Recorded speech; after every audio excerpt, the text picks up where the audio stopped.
Hi everyone, and welcome back to Getting There, the podcast with me, Brogan. Today I sit down with Rezna Khatun.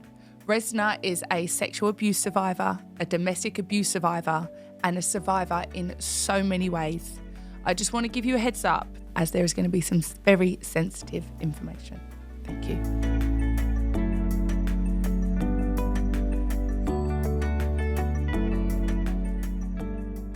So, Rezna. Ooh.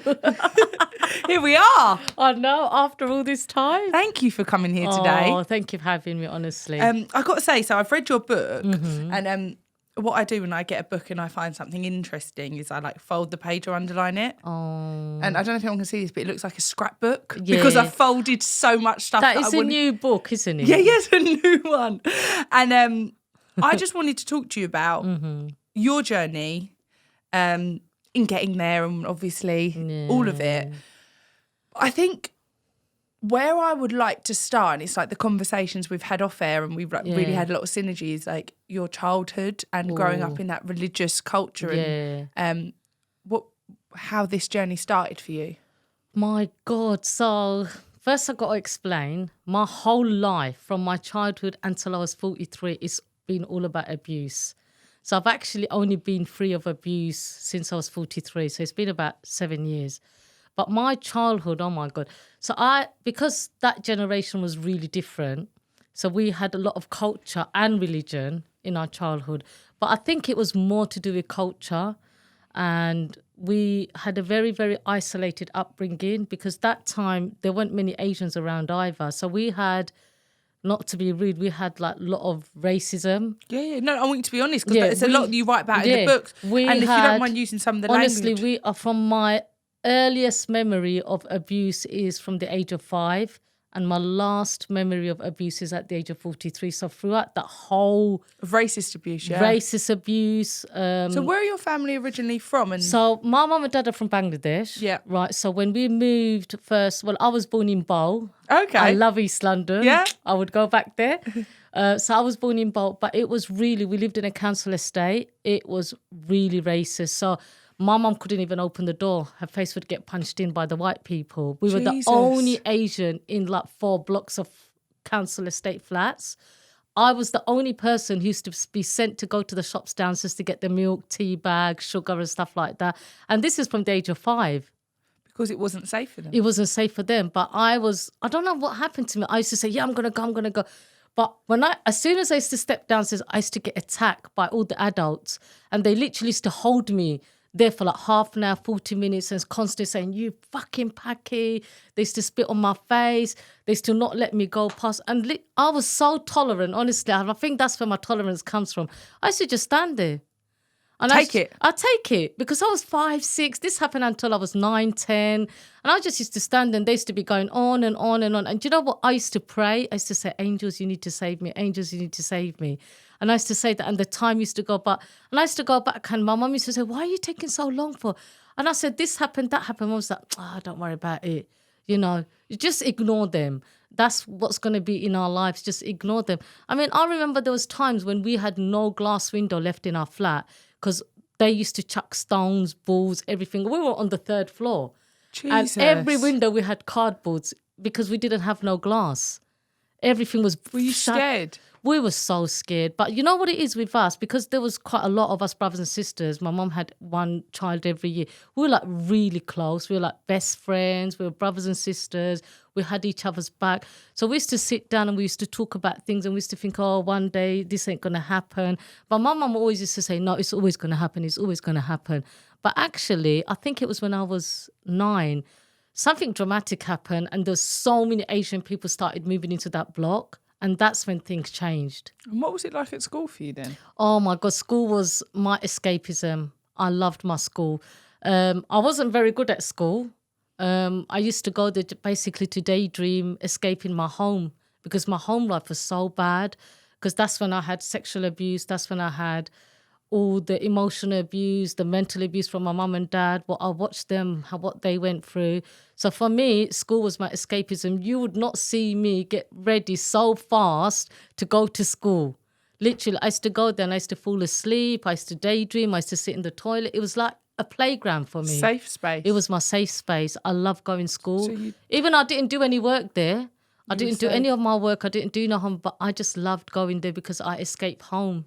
And what was home at that point then? For me, school was my home. No, what was home like? Sorry. Oh my God, my home life was really, really bad because from a very, very young age, my earliest memories, like I said, 5, 6, was sexual abuse from family members.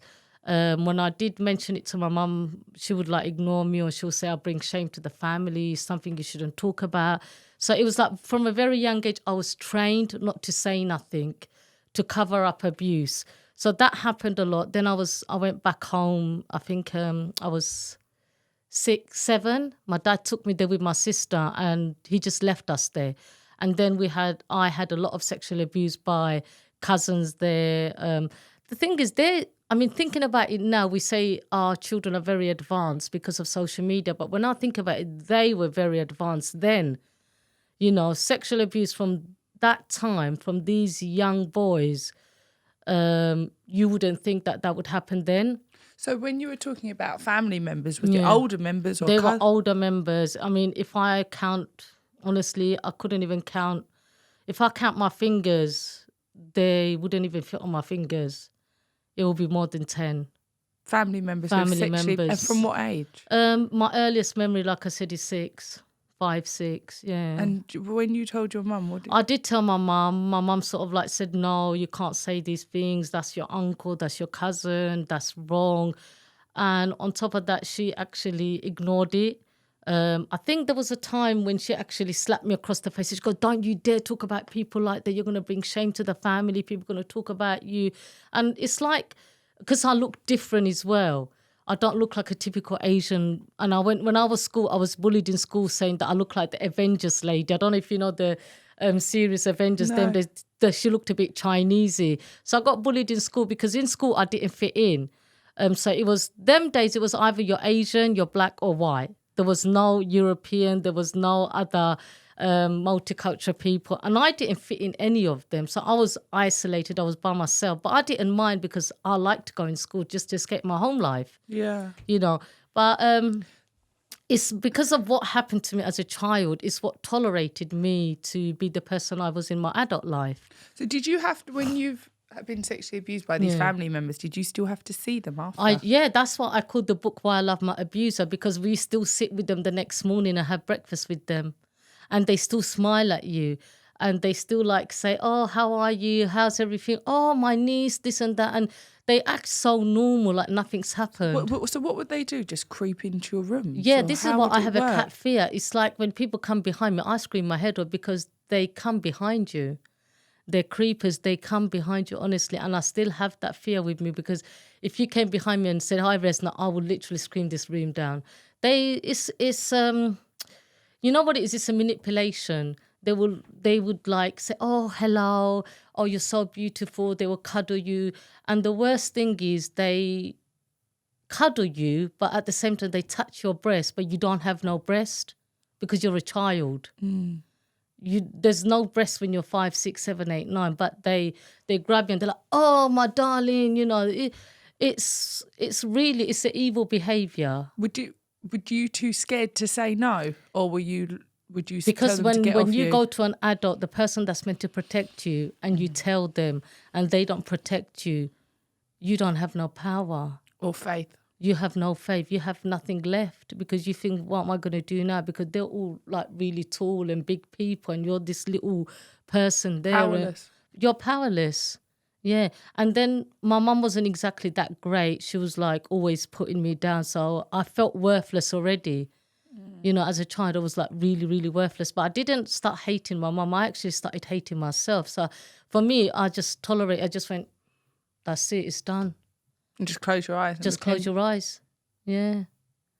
But it's like, I know there's a lot of other things happen, but it's like I don't go into it too much. Because it's too painful. It's too painful. And I think I've been through so much and I've been through so much healing. And I think I can't do this healing anymore. Do you think as well it's because you're a mum? So you, and it's just like, how did that happen to that little girl? Yeah, because I was so protective of my son and daughter. I lied to them quite a lot. I said, you can't have no sleepovers. It's not in our culture. Yeah. You can't do it, because I would not allow them to have sleepovers at all, because I kept thinking something's going to happen to them. And when my son was young, I had an open conversation with him, and I said, when you go somewhere, anybody's house, nobody's allowed to put the hand on your bum. I told my daughter, nobody's allowed to hug you, squeeze you, especially a male. I don't want them touching you. So I did do a lot of molding on them, because I thought it's going to happen to them, because there's no way I'm going to allow that to happen to Does them. that happen quite a lot in your community? Do you know what it is? A lot of people ask me that, but because I go to a lot of different events, and it happens in every community. And I always say, it's not a religion, it's not a culture, it's not a gender, it's not an age, it's just individuals that behave like that. Because when I go to events in Tower Hamlets and it's all Bengali ladies, they would tell you all the stuff, and you'd think it's only a Bengali thing, and it's not. But when you go somewhere like Croydon and you listen to their story, and then you go to another area, another South London or West London, because I go to a lot of different events, whether it's black, white, Asian, I don't care. I'm there, whether it's 2 people, 10 people, 1,000 people. I'm going to raise awareness on sexual abuse, on any abuse. It happens in every culture. I know people from Europe who've been through the same thing. Did you ever tell your dad? Do you know what it is? I didn't have the courage to, because I ran away from home when I was 15, because I couldn't take it anymore, because so many other things happened and they wanted me to get married. So this is what I wanted to talk about. So if you don't mind going into, so at 14, you came home one day and there was a guy in your front room. Yeah. Do you want to explain to everyone what happened next? Yeah, so when I was 14, I came home. And remember, I was a very, very naive child. I was very numb. So I didn't used to speak much like I'm speaking now. I was very quiet. And I came home and there was this guy and I was like, oh, what's going on here? Because I sort of sensed something. I was very intuitive. So I sort of knew things are going to happen. It's like the guys that have abused me. When I saw them, I knew straight away they're up to it. From their face, I knew they're going to attack me. You could read them? I could read them. I knew they were going to attack me. And I would try to escape them as much as possible, but they get you at the end. But yeah, that day when I came, I was like, what the hell am I? I was like, oh, we're going to get you engaged. I said, engaged as in what engaged? Because that time I didn't understand men and women, what they need to do. Yeah. Because I had a very isolated upbringing. And experience of sex compared to normal people. We weren't allowed to be friends with our cousin brother. So I went to an all-girls school, and I didn't have many friends, so we never spoke about boys. So I was like, what do you mean engaged? And she goes, oh, you're going to get married to this man. And I said, Mum, he's so big and old. And I was 14. How old do you reckon he was? He was 36. And you were how old? I was 14. And then... Did they know he was 36? Yeah, but basically they were following more of the culture. And she was like, no, this man's really good for you. You don't know what's going to happen, blah, blah, blah, and all that stuff. And it started off from then. And it just went on until this person actually raped me when I was 14 and a half. And so he asked to take your hand in marriage. Yeah. I said no. And I sort of kind of did something mischievous, which was out of my character. I knew that he didn't have a visa, so I called the police on him. He got arrested and got sent back. To Bangladesh. But then my mum and dad tricked me and they said, we're taking you to see your grandmother. She's really, really ill. But left all the others behind. Yeah. And so what my dad did, he jumped on the plane with me and I thought it was real. So didn't think there was anything else happening. And then went to the airport. And to the shock of my life, I felt like if there was a big hole I could go. He was standing in front of me. So they shipped you to Bangladesh at 14 to be married and left with this man. Yeah, and they took me to his house, and Were you just frozen with fear? Frozen is like, oh my God!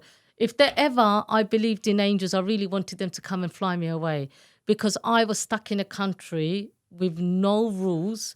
Don't speak English. I was under my dad's authority, and I don't know anything there. I don't know how to travel there. I don't know where the embassy is. I don't know anything. So powerless. I'm a dead woman. Yeah. You know, that time I used to sit on the porch and I used to say, angels, if you guys ever exist, you really need to come because this is how lost I was. I literally used to think that they're going to come and fly me away because there's nothing else I can do. And then constantly, because I kept saying no, that I don't to having sex with him. Yeah, I used to say no. So where's your dad? Is he still at the He's house? still in the house because they have really big houses. So it's one end to another end. So my dad was in the other one end and I was in the other end. With the guy was there, his mum was there. And then constantly every day, he would try it on. But that time I didn't understand what trying on was. And I was like, oh, get away, all this stuff and that. And then my dad would actually beat me up every day in secret. And he would say, you're not listening. You're not doing what you're meant to do. And that time I gave up. I said, you know what? I'm just going to die here because there's no way I'm going to be with this man that I'm not feeling anything. I don't know anything about sex. I'm not having no sexual feelings, And I thought, you know what? My dad, I said, he can beat me up every single day. I'm going to take it, but there's no way I'm going to get in that bed and be with that man. And what did your dad say back to that? And he just used to he used to see me around the house, find me and just punch my head or punch my face or pull me by the hair or grab me by the throat and headbutt me, things like that. And I just took it.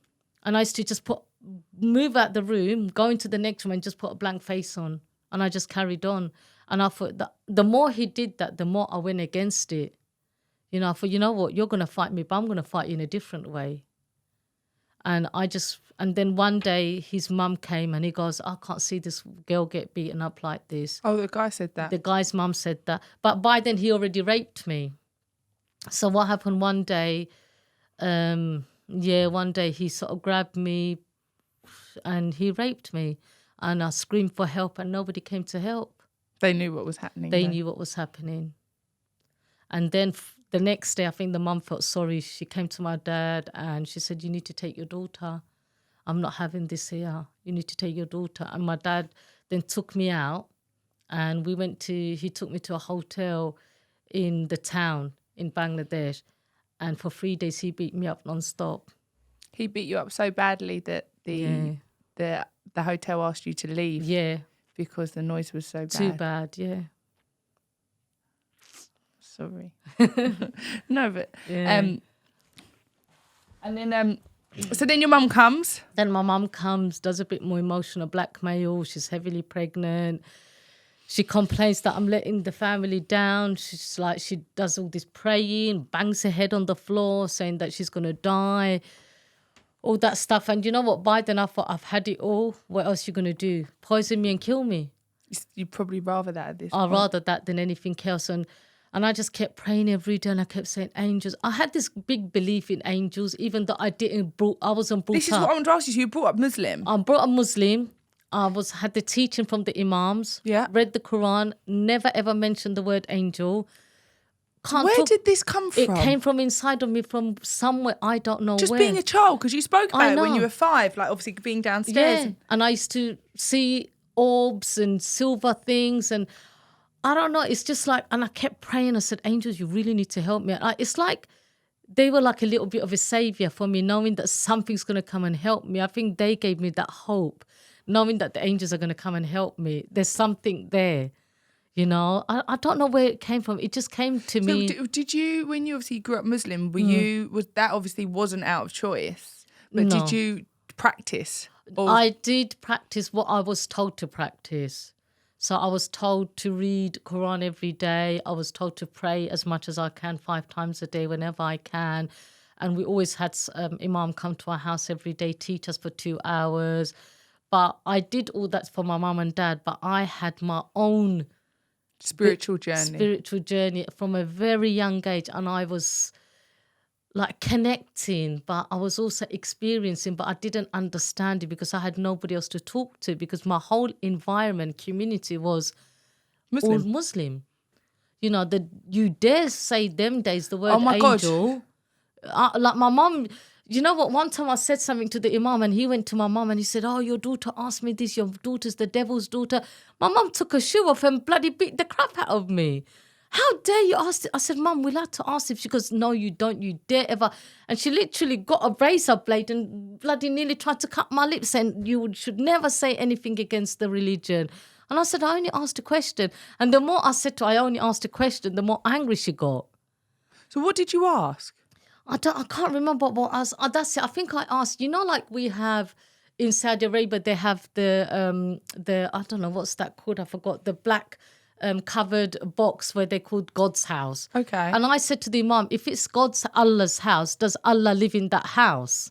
Yeah. That's all I asked. And even I told my mom was like, this. She goes, this one's the devil's child. And I'm thinking, but you're the mother, so are you the devil? Yeah. But I used to have these thoughts, but I never would speak out. Would you and your siblings talk about the faith, or were you too scared? No, I wouldn't speak to them about the faith. No. Because we were really young, remember? We were like, if I was 6, my brother would be 5. If I was 7, my brother would be 6. And the other sister would be 5. It was like 4 of us, but 1 year, all 1 year after, 1 year after. So it's something I did in secret. It's really unusual because I did it in secret. Then I developed an eating disorder. And I did that in secret for many years as well. So I was like a very secretive person in my own self. And I think it was my coping mechanism because I knew there was no escape. I knew I'm not going to get no help because the people that are meant to protect me don't care. Where am I going to go? So I just had these little coping. So do you think that the eating mechanism was a way of getting, eating disorder was a way of getting control of your life? It was because it's the only thing that you could control. So it was like I can go to the kitchen. I know it's really bizarre, but It's not. It's like I can go to the kitchen and I can get as much food as I like and I can eat it and I can throw it up. I can control my throat. It's all you've got. It's all I've got. And not being rude, I don't want to be insensitive. Someone's not shoving something in my throat. Yeah. It's like... You've got a choice. Yeah. You've got control. It's my control. It's my choice. And I would do that every one day. Really? Yeah. And my mum used to think, where's all the food going? Like she used to cook quite a lot of food. She used to think, I just cooked a big pot of curry and half of it's gone. Yeah. And now when I think about it, I used to think, how did I eat all that food? Yeah. I used to really eat it in secret. And it was like my time in the bathroom. I used to eat all this food in the bathroom, like coffee, and wash the plate quickly and then put my finger down my throat straight away because I didn't want it to stay in me. And then like vomit it out, put a bit of Domestos bleach around the toilet, flush the toilet, and then go as nothing's happened. Yeah, because it's the one bit of your life. That's the only thing I had. Even the way I was dressed, the way I had to do my hair, everything was down to control. So that was the only thing that I had. You can see how people end up with an outlet like that. Oh, though. definitely. So you come back from Bangladesh, and then what happens next? So I come back from Bangladesh and I actually had enough because when I came back the first day, my dad sent me with another person from the airport on my own. And I come back and I come on the bus 25 all the way from Oxford Street to Forest Gate. And I remember knocking on the door and I looked through the door and my mum was coming down the door and she was like, oh my gosh, she's back. Who sent her back? And my heart just dropped. And I was like, my mum's saying that she doesn't want me. So I've always been neglected from very young age and I'm still being neglected. The only thing I can do is start hating myself. Yeah, because you don't feel enough. And then I thought, you know what? I'm not going to stay here anymore. And literally within 3 months, I ran away from home. And I was 15 and coming on to 15, and I just left. I got a little job in a petrol station and I met a Jehovah's Witness, a lady, a really, really nice lady. And I opened up to her and I told her everything that happened to me. And I said, you know what, I really want to leave home. She goes, Rezna, you're really, really young. I said, I need to leave home. I need to run away. I can't take this anymore. And she said, well, I know somebody's renting a room. And it was in Finchley Central. Right. And I said, oh, can you please give me the number? In them days, you don't have a mobile number. Yeah. So I used to go to the office. Yeah, the post box. No, I used to go to the office in my workplace when the manager was like secretly. And I used to say, I'm looking for a room. And he said, yeah, this and that. And I said, but you have to pick me up next week, this day, this time, because I knew I was going to be at work. So I planned it. I don't know where all this planning 007 came to me from. Maybe the angels. Yeah. But I planned it and I thought, you know what? So what did you go to work with all your stuff? Nothing much. Just the clothes that I had on, my toothbrush and my face cream. That was it. I didn't take nothing because I left a note. Did they notice you were missing? No, I left a really big note for my mum and I wrote it in red. And the reason I wanted to write it in a red pen because I wanted them to know that I'm serious. And I wrote it in red. I left them a note and I went to work. And after work, obviously, I didn't come home. She got really worried and she went in my room and she found the note. And my mum can't read English or speak English. So she told my brother to read it. My brother read it. Then one of my other cousin brother came and actually he was one of the abusers and he read the letter and he said, she's never coming back. What did it say? I explained to them what they've been doing to me, that they forced me to get married. They forced me to do this, do that. I got raped. They were never there for me. I felt neglected and I felt alone. So I said, I'm going to be on my own. So you didn't have a number for them to ring you on? No, I didn't leave nothing. And I moved to Finchley Central. Can you imagine from East, for a girl that's never been on the bus, don't know how to travel, I went all the way to Finchley Central. Right. And the next day, I was off Ballard's Lane. There was a little park there opposite the house. The next day, I got up and I went to the park and I sat there and I actually thanked the angels for saving me. And I used to go to that park every morning and say a little prayer, gratitude. And I felt a relief. Even though I left my family and that's all I knew, I didn't know anything else, but I felt such a relief that I left. And I was so lucky, the BP that I worked for part-time, they had another job and they transferred me to another BP in North London. And I told them I'm leaving home. This is what's happened. Don't give my details to anybody, you know. But what my mum and dad, they did report me to the police saying that I'm missing. And after the police found me, I think it was after 6 months. Oh, that long? That long. But this is quite a while back, years ago. It's not all technology like that. Now you've been found in 5 minutes. Everybody puts on Facebook, so-and-so missing, you know. And the guy came looking for me and he knocked on my door and my heart jumped. I knew he found me. And so I was living with 2 Jehovah's Witnesses that time. And the lady, she said, whatever you got to say to Rezna, I'm going to listen. And he said, this is the situation. And I said, this is what's happened to me. And I'm not going back. And he said, well, if your parents take us to court, then we have to disclose the information where you are. I said, I don't think they're going to take you to court. And he left me his number. And after 2 weeks, he phoned me. He said, no, they didn't say they want to take us to court or anything like that. And then I just got on with my life. But the fact is, even then, I didn't know what has happened to me. But what I did realise is I combat my eating disorder because I knew I was. Safe. It was that time. It went mad. It honestly went mad. I literally used to sit with a large pizza, 2 pieces of chicken and chips, and I used to stuff the whole lot. And I used to look at it and I used to think, how did I eat that? Yeah. And I got scared and I thought, where is that going? And I had a lot of illnesses that time because I had chronic fatigue, I had IBS, I had severe stomach problems, I was overweight, and everything was like, it's like I felt I was in control, but everything in my mind and body was out of control. I attempted suicide twice because I couldn't also cope not being with my family because that's all I knew, my brothers and sisters. I didn't know anything else and I was in a different environment now and I was young and I had to learn things and understand things. And I told a friend of mine, I said, I keep eating this and doing this and, you know, I'm really like, it's really affecting me psychologically. I don't know what to do. I don't know how to come out of this. She goes, you need to go and join the gym. And I said, what am I going to do in the gym? I don't know how to use the gym. She goes, Rezna, come with me to the gym. And she took me to Camden Town Gym the next morning. And that was it. As soon as I hit the gym, I found another escapism. That was healthy. That was healthy. And then when you go to the gym, you meet other gym people. Yeah. Who talk about protein shakes and eating healthy chicken and salad. And first time I went to a shop and I was like, the one of the ladies said, I'm going to have a salad. I was thinking, what salad is she having? You know, what is a salad? I don't know what a salad is. You're used to curries and things. Oh, yeah. I was like, what is a salad? And I looked and I said, I'll have the same as you. You know, and I was like, I had a salad and it was so delicious and I started changing my life for my physically. Yeah. And I stopped my eating disorder. slowly. It wasn't just like that. It was and I think that's something we need to get across to people, like even this whole journey, and we'll go on to the next bit about your relationship.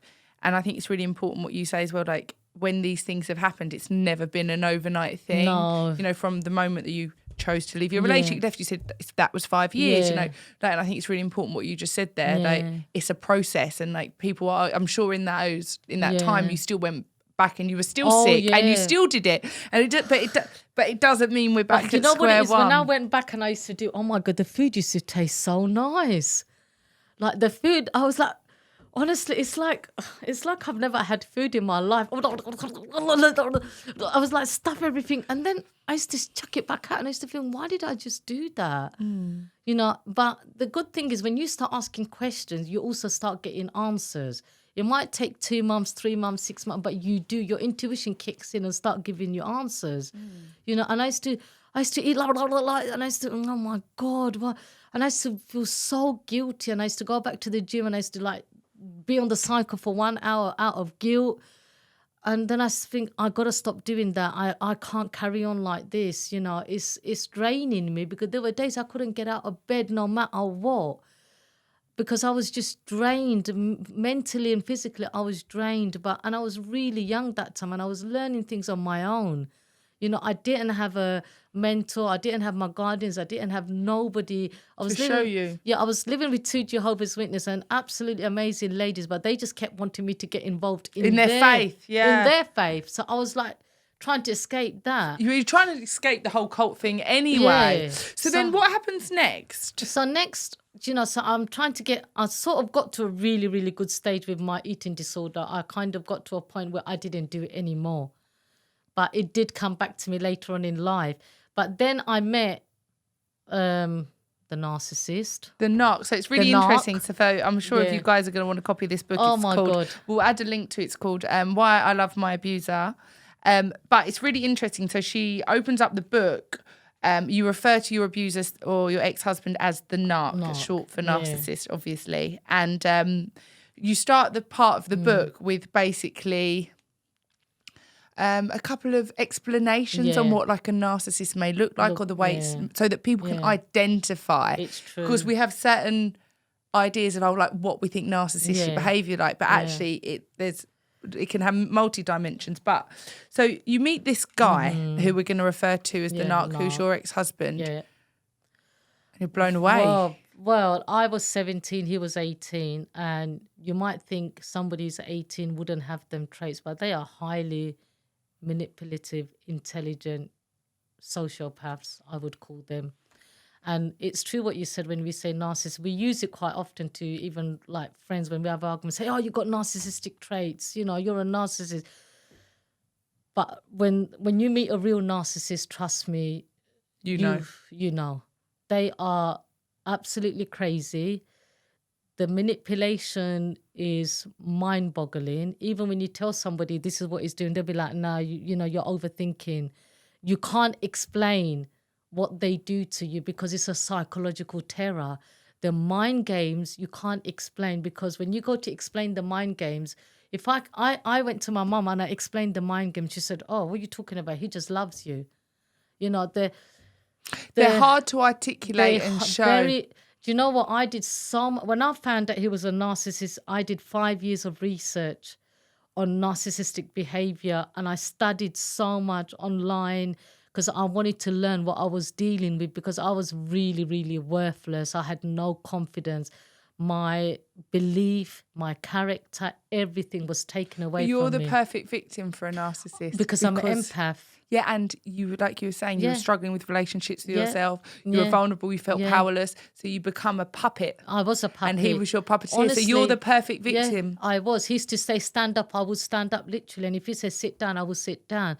But what happened when I first met him, within 2 weeks, he took all the information about my past, my childhood, everything. And then from that, he started using it against me. Using it as emotional blackmail, mentally trying to torture me bit by bit. And then the physical violence came in. Now, when the physical violence came in, from that moment I went numb, because then I went back in my childhood again. I went completely numb. And then it didn't take long. I think it was about 8 months, 9 months. He had proper control over me. Because by then he already moved me into his house, and I was living with him and his family. And and then, because I'm an empath, I had this, I still do. I like mothering people, looking after people. And I thought, you know what, the best is going to come out of him. Because when I first met him, he was such a lovely person and he understood me. But now I understand about abuse, and I think we were both trauma bonding, because he was telling me his past and I was telling him his past, and I wanted to help him and be better and see the best in him. But I forgot about me, because he didn't want to see the best in me. He didn't want to be a positive person for me. He didn't want to love me or care about me. Well, it sounds like you've never really had the opportunity to know you either. No. So he's telling you what you were from the book. It was a complete roller coaster. And I honestly now, now I can't read my book, because when I read my book, I literally cry, because it lasted for so long and I feel so shit, honestly, for allowing that to happen for so long. And it was 25 years and I feel like half of my life is gone.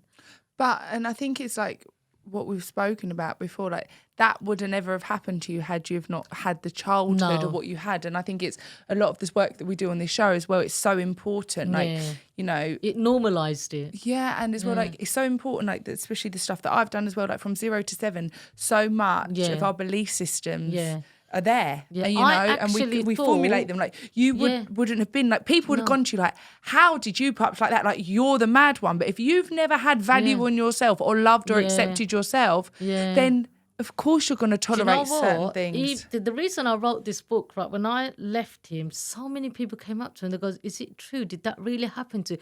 Why would you allow this to happen? And I thought, you know what, I can't, because that time I couldn't even speak. I couldn't hold a sentence together. I was diagnosed with PTSD. I was literally on a thread. I couldn't go into my kitchen, cook. I used to think I want to burn the kitchen down. I had so much things going on in my head, and I thought, I can't explain. I can't have a conversation. I can't tell people what happened. So I'm going to put it in a book. But even recently, women, and it upsets me that women do this, and it's not their fault. And I just think that women should have a bit more understanding, because they're like feminine and emotional. Yeah. And even especially when women come up to us and say, that would never happen to me. If that happened to me, I would sort them out. I'd never put up with that shit. I would never put up with that shit. I'm savage. I'm this and I'm that. And I'm like, but you haven't been in that situation. Yeah, and you haven't had what's happened to you. You haven't, yeah. Like my therapist, when we first started this, it was me and my therapist. We'd done an episode on like, a lot of these self-development stuff. It's like, you've got to love yourself. You've got to manifest what you think you're worthy of. Like, and we had this conversation as well, like, children in care, children of trauma. If you've not been shown a healthy relationship, and I don't even mean that in terms of parents interacting, but like what it's like to love yourself. And that sounds so grotesque and so far removed when we're talking about like young children. But if you don't feel one bit worthy, then you're going to take stuff, because that's where you believe your level of worth. That's where the plant is seeded. Yeah. Because with me, from very young age, I was always told I'm ugly. My mum always used to say to me, oh, you're so dark, no one's ever going to marry you, what we're going to do. She used to hide me in the house when relatives used to come. She used to say, she never used to say, that's my daughter. So what happened, I didn't stop loving my mum. I stopped loving myself, and I started hating myself. I felt so worthless and that I shouldn't even exist in this world. And when you grow up with that, and then you meet a narcissist, and he's giving you a bit of attention, and you think, oh, this person really loves me. But he doesn't, because he's like up there. He thinks he's a master of everybody. And you should be grateful. And I should be grateful. And he used to tell me every day, you should be grateful that I'm with you, because no man would ever have you. You're lucky I've got you. All the women out there dying for me. And you believe it? I actually did believe it. But it got to a point where I actually didn't want to be with him anymore. But he used to manipulate me to keep me there. Because who else is going to take you? Because you'll be left for dead. Emotionally blackmail me. He used to like torture me throughout the whole day. He used to not leave my sight. 24 hours a day he would be with me.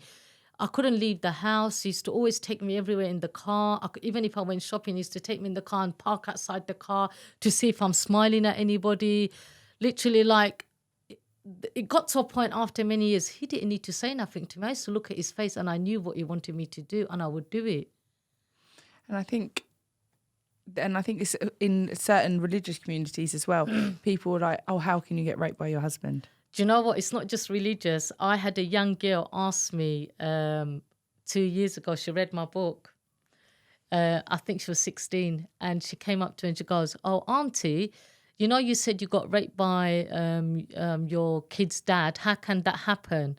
Because you're his property. Because you're the wife. Yeah. You're the girlfriend, or you're in a relationship. And I sat her down. I said, when somebody is forcing to record you naked without your consent, that is sexual abuse. When somebody is manipulating you for 1 day, 2 days, trying to get you in bed, and you're saying you don't want to sleep with them, and they're forcing you to have sex with them with manipulation, that is rape. When somebody is using, because he used spiritual abuse on me as well by saying the spirits are going to come and take me away if I don't do certain things. And, but it was like a slow process, and he would show me things to make me, it was gaslighting, showing me things to believe that I was in the wrong and I'm thinking wrong and he's the right one, and so this happened many times where he'd forcefully have sex with me, and I would literally close my eyes and just lay there. And I used to say, no, I don't want to do this. I'm not interested in this. I said, I'm not feeling. I said, since the morning, you've constantly been abusing me, saying bad stuff to me. Why do you want to sleep with me? If I'm this person. If I'm this bad person, if I'm this ugly person, if I'm this and that, why do you? I don't want to sleep with you. And then he would get really angry and he would get really aggressive and he would like pull me and be aggressive and push me towards the bed and stuff like that. And then I would just give up, because if I didn't, then it's a vicious cycle. Then I get more abuse. And then, the violence coming, or he'll walk past and just spit on my face, or like grab my throat. And it would remind me of my childhood, what my dad was doing. So I just used to do it and just get it over familiar. and done with. So like a lot of people, like you were saying, and like those women were like, how would you do that? Yeah. But like if you're familiar with this behaviour, it subconsciously becomes acceptable. And I think a lot of people don't understand psychological fear. It's like having a gun, but there's no gun there. Yeah. Because he was living in my house. This was my house. And he was abusing me in my own house in front of my kids. And they grew up watching this. And I was thinking, and one of my friends said to me, Rezna, he's living in your house and he's abusing you. If I can come inside your body, I would call the police and get him out of that house. I said, I don't know what to do. I literally could. I was like a magnet. I literally used to go to the front door, right? And I used to test myself and I used to put my foot there. And I used to say, why can't I move my feet 1 foot more and leave this house? Why can't I leave this door? Because the psychological terror was there pulling me back. Like what he's going to do to me, how he's going to behave. And he used to sort of like threaten me and say, I'm going to do this, I'm going to do that, or this and that. So then you had when you had your children, it became a lot more psychological, didn't it? Yeah, when I had my son, it carried on with the violence. But when I had my daughter, for some reason, the violence stopped. So in 2005, when my daughter was born, the violence stopped, and it was just severe control. That's when the gaslighting came in. That's when the spiritual abuse came in. I think it was a way of him just controlling me, keeping me in the house. So I don't speak to anybody. I was isolated from the school because apparently everybody gossips in the school playground. I think he was scared that I'm going to find out information from the other mums. So I was isolated from the school, from my family. I didn't see my family for about 10 years and they literally lived down the road, But because I was so scared, and it's because I tolerated abuse as a child, I thought it was normal and I'm just going to cope with it. And I just kept praying every day. I kept lighting candles and praying to the angels and saying... How did you get out in the end? The end was when he I physically... know, but we're gonna... Yeah, the end was... I don't want to ruin too much for people in that the time, books I think my daughter was 11 and we were in the living room, and I don't know where this voice came from, honestly, in me, because I didn't speak them days. And he was shouting and screaming, and he was like saying, oh, you're this and you're that, your family are shit, your family want to manipulate you, they want to take you away from me, and you're going to kill me, and my brain's going to explode, and it's going to be your fault, and all that. And I said to him, he was really aggressive and shouting and going up and down and doing all this yo stuff. And I just said it I don't know where this voice came from. I said, why are you always angry? I said, you're always angry and you're always complaining. And he lost it. He grabbed me, physically attacked me. My daughter that was the first time she saw me get attacked, and she started screaming. And she grabbed her dad and she said, Daddy, please don't hurt my mum. And honestly, when I heard them words, I felt naked. I felt I was so worthless as a person that my daughter has to witness this. And she grabbed him and she was trying to fight him. And I was thinking, an 11-year-old's trying to do that for me. What the hell am I doing? And I felt like something literally came inside of me, that it's like a force came in me. I don't know what happened. I went to the back door and I started punching the glass, trying to go through. I thought if I punch the glass, I can walk through this glass. And next thing I know, I fainted. And I woke up in my son's arm. Apparently, he heard a lot of screaming from outside, and he came in and he picked me up and he said, what are you doing? What are you doing to the dad? And my son was 17. My daughter was crying and he was recording me with his phone. And my son was like, why are you recording for? What are you doing? And he goes, I'm keeping evidence. When she says it's my fault, I'm going to show them what I have to put up with and what I have to deal with. And then I just kept, that time I was reflecting on a lot of stuff that was going on in that room. I was watching my son, I was watching my daughter, I was watching him. Bit of an out-of-body experience. And it was the first time I felt I was aware of my situation. And as soon as then I had a panic attack, and he wouldn't call the ambulance, and it was for about 40 minutes because by then I had severe panic attacks every other week out of fear. So when I came round, I had like a lot of froth around my hand, my face, my hands, and my feet were all like this, my arm, all that. And when I got back together, got myself together, I don't know what happened. I literally grabbed my bag and I swore at him. I said, you fucking get out of my house. This is my house and you ain't fucking treating me like this anymore. I'm going to call the police. And he looked at me and I literally walked from one end to the other end of the room, grabbed my bag and I left the house. And I kept going like this, thinking... Waiting for him to jump on you? I'm waiting for him to come behind me and grab me. And my daughter's holding my hand, my son's holding my hand, and we're literally walking down, going to the bus stop. And the bus stop is 8 minutes away in the main road. And if I can get on that bus, I'm going to be outside my dad's house because my dad lives on the main road. And my heart's jumping, I'm sweating, I'm thinking he's coming behind me. Angels, please save me, fly me away, he's coming. He didn't come behind me. And Romford Road is a really, really busy road. Literally, I went there and the bus was there. I got on the bus and I went to my dad's house. He lives on the main road. I got off the bus, knocked on my dad's door, and he saw me, and he hasn't seen me for about 6 years, 7 years. And he said, come in. I know what's happened.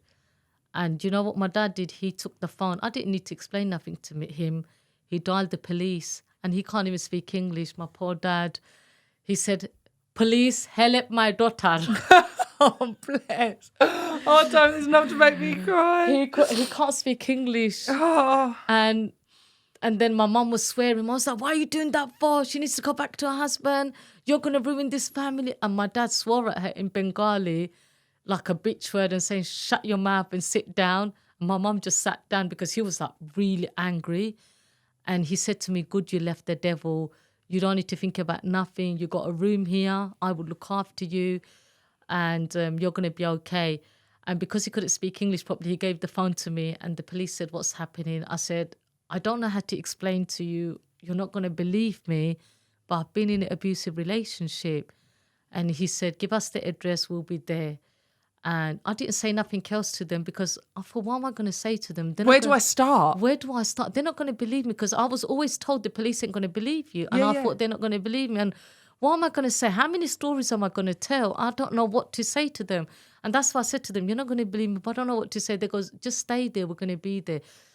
They came literally within an hour to my dad's house.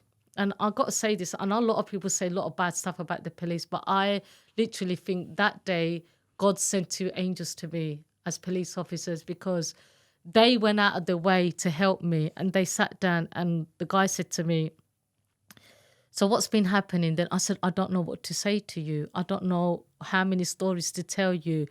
But basically, I got attacked today in front of my daughter. And obviously, he can see my daughter's upset. And he said, well, whose house is it? I said, it's my house. He said, well, you need to go back to us. I said, I can't. I don't want the house. Of course. I said, I don't want the house. I don't want nothing to do. He goes, Rezna, we're going to go and arrest him. Then we're going to come back. You're going to go. We're going to put you in your house with your kids where you're going to be safe. It's your house. You belong there. He's not going to be allowed to come there. I said, but he's going to come. They goes, it's your house. So what they did, they went and arrested him. Then they came back and took my keys, went and checked the house was okay, because I kept thinking he's going to do something to me. Yeah, of course. He's going to send the spirits in and the spirits are going to do some stuff to me. I'm going to burn in the house or something. They checked the house. They came back. They took me in the car. They took me to my house with my daughter and they said, you're going to be safe here. If anything, ring us, blah, blah, blah. And then the officer said, I understand you because my mum went through the same thing. And this is what I do understand you. And you don't need to tell me everything. But what do you think he's going to say? I said, he's really, really manipulative. He's going to manipulate everything. And he's going to say to you that because of my childhood, he's been going through hell. Because when ambulance used to come, he used to tell them, oh, she got raped when she was young, or she was abused. That's why she's like that. And the ambulance used to say, you really need to sort this out. And they reported me to my doctor. And the doctor used to call me, you know. But what happened, and then the officer phoned me the next day and he said to me, yeah, that's exactly what he said. And he showed us your recording. You're acting like a maniac. Apparently you're mentally ill, blah, blah, blah. And I said, I don't know what to do. Is he going to come back to the house? And he said, no, because we're going to get a non-molestation order for 4 months. But you need to continue that afterwards because we can only get like 4 months. I think he was saying that time. But they understood me and honestly to God, they helped me so much. And after that, he stalked me. He stalked me for about a year. He stalked me. He got into my messenger. We had a CCTV. He was following on the CCTV. He got into my computer. Honestly, and I reported him again to the police. But that time the police said, 1 more stalking and you're going to prison for 3 years. And he took it serious and he stopped. If you could say something to anyone that's listening and going through trying to leave but can't, what would you say to them? It's really, really hard. But if you find the strength and the courage and you find a good friend or a good family member or somebody you can talk to, please confide in them because you don't know what's going to happen to at least somebody will know your story. It is hard. It's harder than having childbirth. Honestly, it is so hard. Leaving an abuser is one of the hardest things you can do, but you can do it. Once you start believing you can do it, once you start getting the strength you can do it, you can do it. And there is a lot of help out there. Honest to God, there is. I knew there was a lot of help out there, but I couldn't reach out because of my fear. But one thing I did have, I had my sisters and we were secretly, it can be done. Honest to God, it can be done. Did you ever think you'd find joy again? No, because when I left him, I was diagnosed with PTSD. I was in a really bad place because when I was with him, I tried to commit suicide twice, but because of my daughter, I didn't. So when I left him, I just wanted to burn my kitchen down. I had this fear that if I don't burn the kitchen down, he's going to come back. You know why? Because I used to do a lot of cooking there. I used to cook for him 3 times a day, twice a day. And there was something about the kitchen that really annoyed me. For 1 year, I couldn't go in my kitchen. My daughter was 13. She took over the cooking for the house. She was literally cooking for us. Because I suppose you almost felt like a slave in there. I was a slave That was your cage? Yeah. I hated that kitchen. I literally should just quickly go in there, make a cup of tea and come back out. I couldn't do nothing in that kitchen. I was diagnosed with PTSD. I went really, really strict with my healing. And what did that look like? Oh, my God. Do you know what? In the beginning, it was so scary. Healing is so scary, but at the same time, it's so empowering, it's so powerful, it's so joyful, it's so amazing. In the beginning, it's scary because I had to accept what's happened to me and I had to also take some responsibility of myself. I had to work on myself. I had to go back in my childhood and understand what happened to me in order to become the person I did. A lot of the memories were not good. I felt betrayed by my mum especially. I felt I was let down, neglected. I was unloved. I was constantly put down. I was constantly told I'm so ugly. All these things made me a shit person, to be honest. I felt so shit. So when that time came for my healing, oh my God, so I was literally meditating every day for 2 hours. I was praying every day. I was lighting candles every day. I was like... The candles comes up a few times. And I'm in the obsessed with candles. Yeah. Yeah, because that's where I found my connection with angels. When I used to light my candle, I used to think so everything weird. comes After alive. reading your book, Yeah. and I've watched... If anyone needs to imagine this, my toilet's there and the candle was there and it was dark. And it's so captivating. Yeah, it's captivating. Isn't it? It's almost, and then I almost like imagined being like all these different places. Am I over a campfire? Am I over this? And like, there's something so healing in that. There is, because when you light your candle, so I do energy healing candles now. When you light your candle, that is a start of your connecting. Honest to God, it is. And you're healing your home. You're healing yourself. You're healing your something kids. about light though, isn't it? Because I always like candles in the evening and it just sets some. As soon as I wake up, the candle's lit. Oh, in the day as well. Oh my God! First thing in the morning, I want to remove all negative energy from my home, and I want to bring positive light into my house. As soon as I wake up, I have one in the stairs and one in I have a healing room. I got so many candles. So for someone that's going to start on their healing journey, listen, they might not have been domestically abused like this. Yeah. What would you say to people? What it is? Or people that were brought up in your communities that are too scared to speak out? And honestly, there's 5-6 things you need to start when you're starting your healing journey, and these are so important. And I first didn't understand. I thought, I love myself. What are you saying? I don't love myself? Of course I love myself. It's me. Why would I not love myself? But there's few things. You have to start praying and meditating. And praying means you don't have to go on a mat, or you don't really have to go to a church. You can pray within yourself, right? A lot of people say to me, how many times do you pray? I said, I pray literally 24 hours a day. Every time my mind is empty, I'm praying, I'm manifesting. You need to start meditating to calm your brain down. Which will allow you to connect with yourself. Align with yourself. You need to start praying. You need to spend time with yourself, right? You need to start dating yourself. You need to go to a coffee shop and sit there, enjoy a cup of coffee with yourself. Because if you don't know how to do that, you won't know how to do with the next person. You need to date yourself. I used to go cinema once a week. View Cinema, $6.99. Wow. I used to go and have coffee by myself. I used to go and have a meal by myself.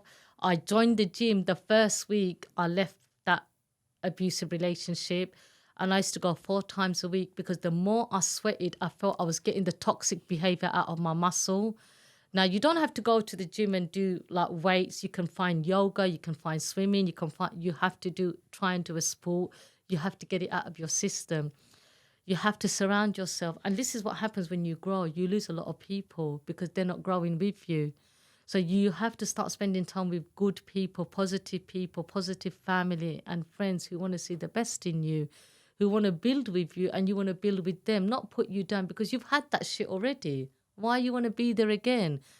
And another thing is, a lot of people I've come across, when they leave this type of relationship, they think if they meet somebody else and fall into someone else's arm, that person's going to pull them through or help them. That's wrong. No one's going to save you but no you. one's going to save you. Going out with another man or a woman, it's not the answer, because you have to heal from what you've just been through in order to be ready for your next person. And another thing that's really important, sharing energy. You cannot be... I know a lot of people go off the rails and start drinking, taking drugs, because it's really traumatizing. Escapism. And you want to escape. And they like sleep around. These are the things you can't do. You can't be drinking excessively, because you're attracting negative thoughts, negative energy. You've got to protect your energy. You've got to protect your energy. You can't be letting just any Tom, Dick and Harry in your life. Trust me, that's not going to work. That's going to make it worse, because you're bringing other energies into your energy that you haven't already fixed your energy. Yeah, of course. So it's got anything that comes in has to be lifting this up. Literally, my healing journey, I literally lived like a monk for 6 years. And I did used to go out, don't get me wrong. I was in dirty martinis every once a month. But that was my escapism. Yes, of I used to course. go out to get away from the kids. Yeah, you and you're human. And I used to go there and like before the Jubilee line used to close, me and my friend used to jump on the train, get a kebab and come home, you know. And my daughter was like, the mum, she was like, where you been? Open your mouth. Have you been drinking? I was like, oh my God, leave me alone. But, you know, you got to do some sort of healing no matter what, because when you jump in another relationship, it's not going to work. You're just going to build more trauma in your own mind and body. I feel like we need a part 2. Oh, because I do go on about healing too much. I love it. I love healing. But I think this is like your story, but I think like what all the stuff we've just spoke about there, it'd be, I think, that's what I thought. What do you mean these last pages are empty? I was like ready for more. Yeah. So for anyone that's interested in Rezna's book, it's on Amazon, isn't it? Amazon so online. I'm going to attach a link. Yeah. So it's Why I Love My Abuser. But honestly, so this, I love this bit. It was the back. Brace yourself. The journey of pain and triple life tribulation begins. But out of darkness comes the light. And I think that's exactly it. It does. Thank you. You're welcome. Thank you for having me. There's something in that bag for you. Oh, thank you. And I've got you my energy healing candle. No way. Which I make myself. So where can we get these? So these I sell through my Instagram. Okay, so I'm going to take you on it when we put it all up. I'm excited. I want you to light it. Are they all the same, or are they? I only do 3 scented, very lightly, because when we use healing candles, we don't want the scent to overcome what we feel. Is there any particular scent you put on? So I do juicy orange, zesty lemon, and cinnamon. And I think you've got lemon. Is it lemon? Could have a bit of orange. I don't know. Oh, it might be juicy orange. It's unbelievable. But it's very lightly. Can we go in close on this? It's slightly scented because I don't want the smell to overpower when you're meditating or relaxing. Oh my God, they're amazing. Yeah, so how do you make these? I make them from home, from scratch. I put my energy healing onto the wax, then I put it on there. I say a prayer. Boom! I love it. Yeah. Okay, so can we we put this on your page? Yeah. Yeah. Amazing. Yeah. Right, what's in yours? Come on, it's like Christmas. God. They're getting their Christmas. Come on the show. All right. No way. Do you like You've made me captain of the ship now. Oh, yeah, look. Because everyone's trying to get there, don't they? God. But you're already there. Well, I do still have lots of triggers here and there, but I'll work on them. Oh, my God, this is amazing. Oh, please, Thank you so much. You're welcome.